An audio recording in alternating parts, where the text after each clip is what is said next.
Today I'm going to show you how to delete a table or rows using Postgres in n8n, step by step. This is a simple workflow setup, and once you know where to click, you can manage your database records much faster. If you find this helpful, make sure to hit like and subscribe for more n8n tutorials. Now let's get into it. First, open the workflow you want inside n8n. This is the workflow where you want to add the database action, so make sure you're in the right place before you continue. Next, go to the Nodes panel and choose Postgres. You can usually find it by searching for Postgres in the node list, then selecting it to add it to your workflow.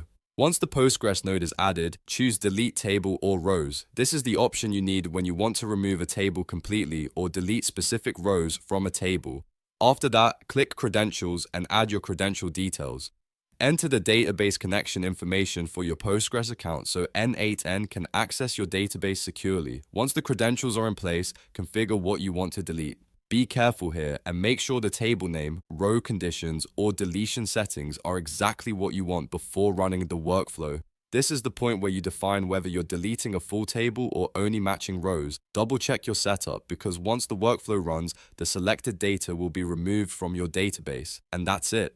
You've now set up Postgres in n8n to delete a table or rows. If this video helped, don't forget to like, subscribe, and turn on notifications for more quick n8n guides.